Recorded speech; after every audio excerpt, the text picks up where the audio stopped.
श्लेष अलंकार। श्लेष पहले हम नाम से ही लेके चलते हैं।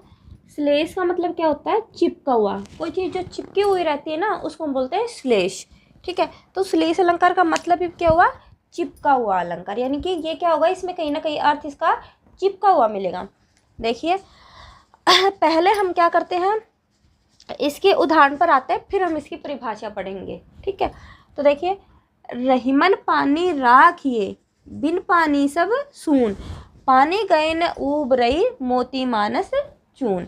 तो देखिए यहाँ पर देखने में 3 बार पानी आया है, लेकिन ये पानी क्या है? एक ही पानी, जो सिंपल पानी होता है ना, सादा पानी, उसका यहाँ पर जिक्र हुआ है। ठीक है, हर बार ये नहीं है कि ये 3 बार आया हुआ तो इसका क्या है, हर बार अर्थ बदल गया, नहीं। यहाँ पर सिर्फ एक ही पानी का, इस पानी का 3 बार मतलब बनेगा। ठीक है, शब्द एक ही है और उसके अर्थ क्या बनेंगे? 3 बार देखो अलग अलग बनेंगे। कैसे? देखे, रहीम जी क्या कहते हैं?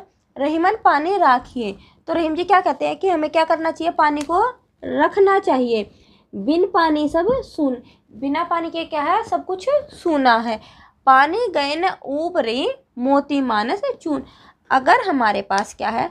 पानी नहीं होगा, ठीक है, तो यहाँ पर देखिए इस पानी के 3 अर्थ आए हुए हैं। एक तो पानी का मोती के संदर्भ में, दूसरा पानी का मनुष्य के संदर्भ में, और तीसरा पानी का चून के अर्थ में। तो देखिए पहले यहाँ पर पानी का अर्थ है मोती। अगर मोती में क्या है? चमक नहीं होगी तो उस मोती का क्या कुछ भी महत्व नहीं है। ठीक है, तो क्या कहता है कि अगर मोती में चमक नहीं है तो भी उसका कोई महत्व नहीं है। दूसरा क्या कहता है? पानी का दूसरा मतलब है इज्जत। ठीक है, पानी का दूसरा मतलब इज्जत। ठीक है, पहला हमारा हो गया चमक, दूसरा हमारा यहाँ पर हो गया इज्जत। यानी कि अगर मनुष्य के पास क्या है? इज्जत नहीं है तो भी क्या है? कोई महत्व नहीं है उस मनुष्य का। ठीक है, और तीसरा रहीम जी क्या कहते हैं? चून। चून के लिए यहाँ पर क्या है? सादा पानी हमारा यूज हुआ है, जो हमारा सिंपल पानी जो होता है वो यूज हुआ है।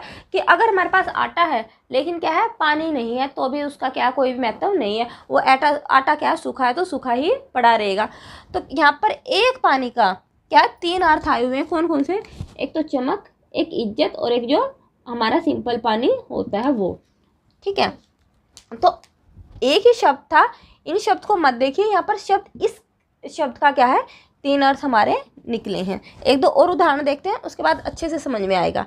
बलिहारी नरकूप की, गुण बिनु बूंद न देही। तो देखिए कवि क्या कहते हैं कि यहाँ पर जो गुण शब्द है ना, उस गुण शब्द को देखो। यहाँ पर इस गुण शब्द के ना 2 अर्थ आए हुए हैं। ठीक है, क्या कहता है कि जो कवि क्या कहते हैं? बलिहारी नरकूप की, यानी कि जो नरक यानी कि जो राजा है, कूप यानी कि जो कुआं है, कि गुण बिन यानी कि बिना। यहाँ पर गुण का पहला अर्थ है क्या है? राजा के लिए तो गुण, जो मनुष्य में गुण होते हैं, ठीक है, अच्छे गुण, उसके लिए यूज हुआ है। और दूसरा गुण यहाँ पर पानी के लिए यूज हुआ है। ठीक है, तो राजा में अगर गुण नहीं है और कुएं में क्या है? पानी नहीं है, तो उसका क्या कोई भी महत्व नहीं है। कुआं है वो सूखा पड़ा है तो भी उसका कोई महत्व नहीं है। राजा है, ठीक है, लेकिन उसमें क्या गुण नहीं है, अपनी प्रजा को अच्छे से रखने के गुण नहीं है, तो भी उस राजा का क्या कोई भी महत्व नहीं है। तो यहाँ पर गुण के हमारे क्या 2 अर्थ निकल रहे, एक तो गुण और एक पानी। तीसरा देखिए, हे प्रभु हमें दो जीवन दान। यहाँ पर जीवन शब्द के 2 अर्थ होते हैं। एक तो जीवन पानी के लिए यहाँ पर यूज हुआ है, और दूसरा हमारा जीवन किस लिए हमारे यहाँ पर प्रयोग हुआ है? दूसरा हमारा जो हमारी उम्र होती है, जीवन जो हमारा होता है, उसी के लिए हमारा यूज हुआ है।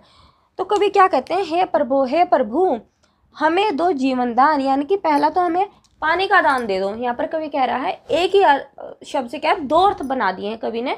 एक तो भगवान को प्रार्थना करके ये भी कह रहे हैं कि हमें क्या है? पानी दे दो, क्योंकि वहाँ पर क्या है? सूखा हो रखा था। ठीक है, तो भगवान से प्रार्थना कर रहे हैं कि हे भगवान हमें पानी का दान दे दो।